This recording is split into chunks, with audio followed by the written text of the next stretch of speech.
ನೋಡಿ ಒಂದಷ್ಟು ಪಾಯಿಂಟ್ಗಳನ್ನ ಕೀ ಪಾಯಿಂಟ್ಗಳನ್ನ ನಿಮ್ಮ ಮುಂದೆ ಇಡ್ತಾ ಇದ್ದೀವಿ. ಆರೋಪಿಯೇ PSIಗೆ ವಿಡಿಯೋ ಕಳಿಸಿದ್ದಾನೆ. ಯಾವ ವಿಡಿಯೋ? ಸೆಕ್ಯೂರಿಟಿ ಗಾರ್ಡ್ ರೂಮಲ್ಲಿ CC ಕ್ಯಾಮ್ರಾ ಇತ್ತಲ್ಲ, ಆ ವಿಡಿಯೋವನ್ನ ಕಳಿಸಿದ್ದಾನೆ. ಸೆಕೆಂಡ್ ಪಾಯಿಂಟ್, ಮಣ್ಣಲ್ಲಿ ಬ್ಲಡ್ ಸ್ಯಾಂಪಲ್ ಇರುವ ವರದಿ ಇದೆ. ಮಣ್ಣಲ್ಲಿ ಬ್ಲಡ್ ಸ್ಯಾಂಪಲ್ ಇರುವಂತ ವರದಿ ಇದೆ. ರಕ್ತ ಇದ್ದ ಮಣ್ಣು ಹೋದ್ರೆ ಕಾಣಬೇಕಿತ್ತು, ಕಾಣಿಲ್ಲ. CCTV ದೃಶ್ಯಾವಳಿಯಲ್ಲಿ ಕಂಟೆಂಟೇ ಇಲ್ಲ. CCTV DVR ಅನ್ನ ಸೀಸ್ ಮಾಡಿದ್ದೀವಿ ಅಂತ ಹೇಳಿದ್ದಾರೆ. ಚಲನವಲನ ಇದೆ ಅಂತ ಹೇಳಿದ್ದಾರೆ, ಕಂಟೆಂಟೇ ಇಲ್ಲ ಅಲ್ಲಿ ಅಂತೇಳಿ ಅವರು ಪ್ರಬಲವಾಗಿ ವಾದವನ್ನ ಮಂಡಿಸಿದ್ದಾರೆ. 122 ಬಾರಿ 17 ಆರೋಪಿಗಳ ಪೈಕಿ ಒಬ್ಬ ಆರೋಪಿಯಾಗಿರುವಂಥ ಪ್ರದೋಷ್ ಸಬ್ ಇನ್ಸ್ಪೆಕ್ಟರ್ ವಿನಯ್ ಜೊತೆ ಮಾತಾಡಿದ್ದಾರೆ. ಯಾಕೆ ಫೋನ್ ಸೀಸ್ ಮಾಡಿಲ್ಲ?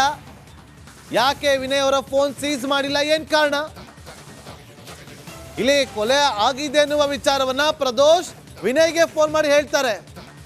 ವಿನಯ್ಗೆ ಎಲ್ಲೋ ಇರುವಂತ ವಿನಯ್ ಗೊತ್ತಾಗುತ್ತೆ. ಆದ್ರೆ 4 ದಿನ ಆದ್ಮೇಲೆ ಪಂಚನಾಮೆ ಆಗುತ್ತೆ. ಪಂಚನಾಮೆಯಲ್ಲಿ ರಕ್ತದ ಕಲೆ ಇದೆ ಅಂತಾರೆ. ಅಲ್ಲಿ ನೋಡಿದ್ರೆ ಮಣ್ಣನ್ನ ಕಲೆಕ್ಟ್ ಮಾಡಿದ್ದಾರೆ. FSL ರಿಪೋರ್ಟ್ ಇಲ್ಲ ಅಂತಾರೆ. ಕನ್ಫ್ಯೂಷನ್ ನೋಡಿ ಎಷ್ಟಿದೆ ಅಂತೇಳಿ ತೋರಿಸಿರೋದು. ಹಾಗಾದ್ರೆ ಯಾವ್ದು ಸರಿ, ಯಾವ್ದು ತಪ್ಪು, ಯಾಕೆ ಇಷ್ಟೊಂದು ಗೊಂದಲ ಮಾಡಿಟ್ಟಿದ್ದಾರೆ ಅನ್ನೋ ಅಂಶಗಳನ್ನ ಅಲ್ಲಿ ಮುಂದಿಟ್ಟಿದ್ದಾರೆ. ಅಷ್ಟೇ ಅಲ್ಲ, ದಾಖಲೆಗಳನ್ನ ತಪ್ಪಾಗಿ ಸೃಷ್ಟಿಸಿದ್ದಾರೆ ಅಂತಲೂ ಕೂಡ ಅವರು ವಾದವನ್ನ ಮಂಡಿಸಿದ್ದಾರೆ. ಗೊತ್ತಾಗ್ತಾ ಇದೆ, ಇಲ್ಲಿ ಚಾರ್ಜ್ ಶೀಟ್ ನ ಪ್ರತಿಯನ್ನು ನೋಡಿದಾಗ ಎಲ್ಲವೂ ಕೂಡ ಗೊತ್ತಾಗ್ತಾ ಇದೆ. ನೆಲದ ಮೇಲೆ ರಕ್ತ ಇರುವ ಉಲ್ಲೇಖ ಇಲ್ಲ. ನೋಡಿ ಅವರು ಹೇಳ್ತಿರೋದು ನೋಡಿ, ಮಣ್ಣನ್ನ ನಾವು ಕಲೆಕ್ಟ್ ಮಾಡಿದ್ವಿ ಅಂತ ಹೇಳಿದ್ರು FSL ವರದಿ. ಇಲ್ಲಿ ನೋಡಿದ್ರೆ ರಕ್ತ ಇತ್ತು ಅಂತ ಹೇಳಿದ್ರು. ರಕ್ತದ ಮಾದರಿ ಇರುವಂತ ಮಣ್ಣನ್ನ ಅಂತ ಅಲ್ಲಿ ಉಲ್ಲೇಖ ಆಗಿಲ್ಲ. ಮಣ್ಣಲ್ಲಿ ಬ್ಲಡ್ ಸ್ಯಾಂಪಲ್ ಇರುವ ಬಗ್ಗೆ ವರದಿ ಇದೆ.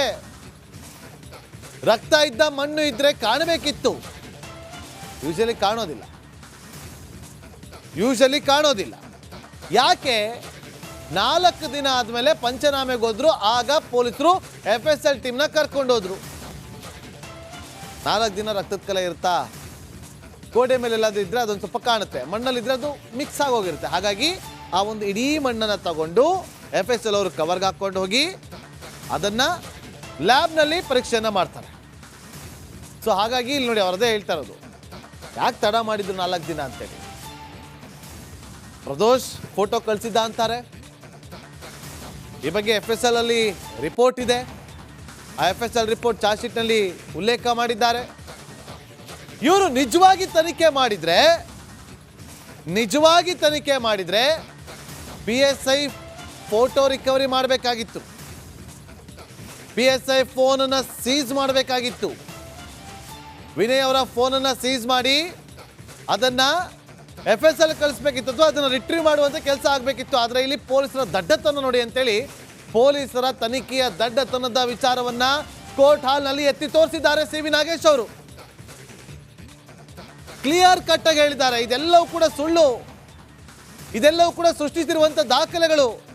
ಯಾಕೆ ಅಂತೇಳಿ ಒಂದೊಂದಾಗಿ ಪಾಯಿಂಟ್ ಅನ್ನ ಬಿಟ್ಟಿದ್ದಾರೆ. ಒಳ್ಳೆ ಅರ್ಜುನ ಬಾಣ ಬಿಟ್ಟಂತೆ ಒಂದೊಂದೇ ಪಾಯಿಂಟ್ ತಗೊಳ್ಳಿ, ಇದು ತಪ್ಪು, ಈ ಪಾಯಿಂಟ್ ತಗೊಳ್ಳಿ ತಪ್ಪು, ಚಪ್ಲಿ ತಗೊಳ್ಳಿ ಅಲ್ಲೂ ತಪ್ಪು, ಶೂ ಸೀಸ್ ಮಾಡಿದ್ದಾರೆ ಅದು ತಪ್ಪು, ವಿನಯ್ಗೆ ಇನ್ಫಾರ್ಮೇಶನ್ ಇತ್ತು, ಯಾಕೆ ಹಿರಿಯ ಅಧಿಕಾರಿಗಳು ಗೊತ್ತಾಗಿಲ್ಲ, ಎಲ್ಲೋರಂತ ಸಬ್ ಇನ್ಸ್ಪೆಕ್ಟರ್ ಗೊತ್ತಾಗುತ್ತೆ, ಬೇರೆಯವ್ರಿಗೆ ಯಾಕೆ ಗೊತ್ತಾಗಿಲ್ಲ, ತಗೊಳ್ಳಿ ಇದೊಂದು ಬಾಣ. ಅದಾದ್ಮೇಲೆ ವಿನಯ್ ಫೋನ್ ಯಾಕೆ ಸೀಸ್ ಮಾಡಲಿಲ್ಲ, ಬೇರೆ ಆರೋಪಿಗಳದ್ದು ಫೋನ್ ಸೀಸ್ ಮಾಡಿದ್ದೀರಾ. ವಿನಯ್ ನೋಡಿ ಎಷ್ಟು 122 ಬಾರಿ ಕಾಂಟ್ಯಾಕ್ಟ್ ಮಾಡಿದ್ದಾರೆ, ಯಾಕೆ ಸೀಸ್ ಮಾಡಿಲ್ಲ, ಮತ್ತೊಂದು ಬಾಣ ಬಿಟ್ಟರು CV ನಾಗೇಶ್ ಅವರು. ಈಗ ಒಂದೊಂದೇ ಅಸ್ತ್ರಗಳನ್ನ ಬಿಟ್ಟಿದ್ದಾರೆ CV ನಾಗೇಶ್ ಅವರು. ಇದಕ್ಕೆ ಸ್ಪೆಷಲ್ ಪಬ್ಲಿಕ್ ಪ್ರಾಸಿಕ್ಯೂಟರ್ ಆಗಿರುವಂತ ಪ್ರಸನ್ನ ಕುಮಾರ್ ಅವರು ಯಾವ ರೀತಿಯಾಗಿ ಪ್ರತ್ಯಾಸ್ತ್ರವನ್ನ ಬಿಡ್ತಾರೆ ಅನ್ನೋದು ಕುತೂಹಲ. ಮತ್ತೊಂದು ಬ್ರೇಕಿಂಗ್ ಅಪ್ಡೇಟ್ ಲಭ್ಯವಾಗ್ತಾ ಇದೆ ನೋಡಿ. ಇಲ್ಲಿ ನಿಮಗೆ ನನ್ನ ಎಡಭಾಗದಲ್ಲಿ CV ನಾಗೇಶ್ವರ ವಾದದ ಬಗ್ಗೆ ಕಂಪ್ಲೀಟ್ ಡೀಟೇಲ್ಸ್ ಅನ್ನು ನಿಮ್ಮ ಮುಂದೆ ಇಡ್ತಾ ಇದ್ದೀವಿ ನೋಡಿ. ಶವ ಪರೀಕ್ಷೆ ಮಾಡೋದಕ್ಕೆ ಯಾಕೆ ತಡ ಮಾಡಿದ್ರು, ಯಾಕೆ ತಡ ಮಾಡಿದ್ಯಾಕೆ, ಪೋಸ್ಟ್ ಮಾರ್ಟಮ್ ಮಾಡೋದಕ್ಕೆ ತಡ ಮಾಡಿದ್ಯಾಕೆ. ಅಲ್ಲೆಲ್ಲ ಮೋರಿ ಪಕ್ಕದಲ್ಲಿ ಸಿಗುತ್ತೆ ರೇಣುಕಾ ಸ್ವಾಮಿ ಅವರ ಮೃತದೇಹ. ರೇಣುಕಾಸ್ವಾಮಿ ಮೃತದೇಹವನ್ನ ತಗೊಂಡ್ಬರ್ತಾರೆ. ಆದ್ರೆ ಪೋಸ್ಟ್ ಮಾರ್ಟಮ್ ಯಾಕೆ ಲೇಟ್ ಆಯ್ತು? ಬಾಡಿಯನ್ನ ಗುರುತು ಹಚ್ಚೋದಕ್ಕೆ ತಡ ಆಯ್ತು, ಹಾಗಾಗಿ ಪೋಸ್ಟ್ ಮಾರ್ಟಮ್ ಮಾಡಲಿಲ್ಲ ಅಂತ ಹೇಳ್ತಾರೆ.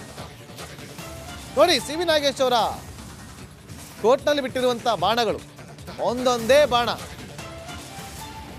ಬಾಡಿ ಗುರುತು ಹಚ್ಚೋದಕ್ಕೆ ತಡ ಆಯ್ತು ಅಂತಾರೆ. ಯಾಕೆ ತಡ ಆಯ್ತು? ಯಾಕೆಂದ್ರೆ ಅಲ್ಲಿ ವಿನಯ್ ಗೊತ್ತಿತ್ತಲ್ಲ, ಇಂಥವ್ರನ್ನ ನಾವು ಇದು ಮಾಡಿದ್ದೀವಿ ಅಂತೇಳಿ. ಪ್ರದೋಷ್ ಫೋನ್ ಮಾಡಿ ಹೇಳಿದ್ದ ಅಂತೇಳಿ ಅಲ್ಲಿ ತಿಳಿಸಿದಾನಲ್ಲ ಪ್ರದೋಷ್. ಆ ಚಾಟ್ ಹಿಸ್ಟ್ರಿ ಕೂಡ ಅಲ್ಲಿ ಚಾರ್ಜ್ ಶೀಟ್ನಲ್ಲಿ ಉಲ್ಲೇಖ ಆಗಿದೆಯಲ್ಲ. ರಕ್ತದ ಕಲೆ ಇದ್ದಿದ್ದು ಯಾವ ಶೂನಲ್ಲಿ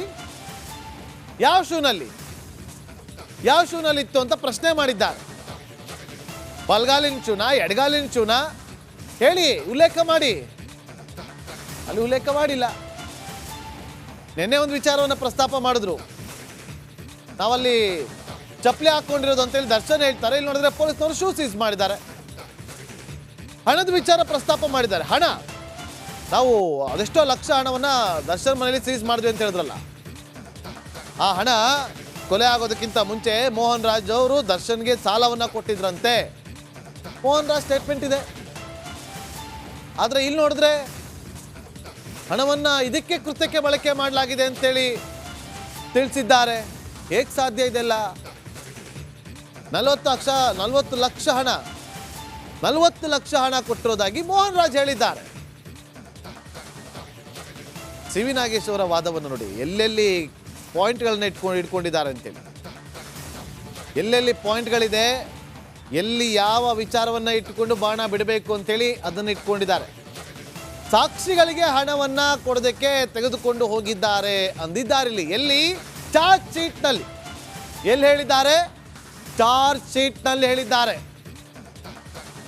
ಅಂದ್ರೆ ಮುಂಚೆನೆ ಗೊತ್ತಿತ್ತು ಅಂತನಾ? ಮೋಹನ್ ರಾಜ್ ಹತ್ರ ಯಾವಾಗ ಸಾಲ ಇಸ್ಕೊಂಡಿದ್ದು, ಆ ಸಾಲವನ್ನ ಇಸ್ಕೊಂಡಿರೋದು, ಸಾಲವನ್ನ ಕೊಟ್ಟಿರೋದು ಮೋಹನ್ ರಾಜ್ ಹೇಳಿದ್ದಾರೆ ಅಂತ ವಾದವನ್ನ ಮಂಡಿಸಿದ್ದಾರೆ.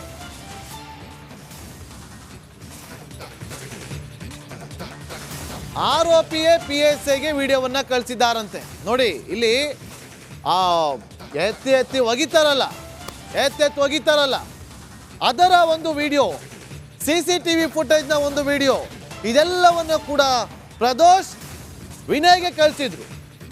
PSI ವಿನಯ್ಗೆ ಕಳಿಸಿದ್ರು. ಯಾಕೆ PSI ಮೊಬೈಲ್ ಸೀಸ್ ಮಾಡಿಲ್ಲ? ರಕ್ತ ಇದ್ದಂತ ಮಣ್ಣನ್ನ ಕಲೆಕ್ಟ್ ಮಾಡಿದ್ವಿ ಅಂತ ಹೇಳ್ತಾರೆ. ಆದ್ರೆ ರಕ್ತ ಇರಬೇಕಿತ್ತಲ್ಲ ಅಲ್ಲಿ. CCTV ದೃಶ್ಯಾವಳಿ ಸೀಸ್ ಮಾಡೋರೆ DVRನ. ಆದ್ರೆ ಆ CCTV ಫುಟೇಜ್ ನೋಡಿದ್ರೆ ಅಲ್ಲಿ ಕಂಟೆಂಟೇ ಇಲ್ಲ. ಇದು ಒಂದೊಂದೇ ಬಾಣವನ್ನ ಬಿಟ್ಟಿದ್ದಾರೆ, ಒಂದೊಂದೇ ಬಾಣ. ಸಿ ವಿ ನಾಗೇಶ್ ಅವರ ವಾದ ಇದೆಲ್ಲವೂ ಕೂಡ ನೋಡಿ. ನಾವೇ ಇಲ್ಲಿ ಇಷ್ಟೊಂದು ಅವರ ವಾದವನ್ನ ಎಕ್ಸ್ಪ್ಲೇನ್ ಮಾಡ್ತಾ ಇದೀವಿ ಅಂತಂದ್ರೆ, ಇನ್ನು ಕೋರ್ಟ್ ಹಾಲಲ್ಲಿ ಯಾವ ರೀತಿಯಾಗಿ ಅವರು ಒಂದಷ್ಟು ವಿಚಾರವನ್ನ ಪ್ರಸ್ತಾಪ ಮಾಡಿದ್ದು ಹೇಗೆ ಅನ್ನೋದು. ಮತ್ತಷ್ಟು ಮಾಹಿತಿಯನ್ನು ಕೊಡೋದಕ್ಕೆ ಸಿಟಿ ಸಿವಿಲ್ ಕೋರ್ಟ್ ಮುಂಭಾಗದಿಂದ ನನ್ನ ಸಹೋದ್ಯೋಗಿ ರಂಜಿತ್ ಲೈವ್ ನಲ್ಲಿ ಜಾಯ್ನ್ ಆಗಿದ್ದಾರೆ. ರಂಜಿತ್, ನೋಡಿ, ಈಗ ಅಸ್ತ್ರಗಳನ್ನ ಒಂದೊಂದಾಗಿ ಬಿಟ್ಟಿದ್ದಾರೆ ಸಿ ವಿ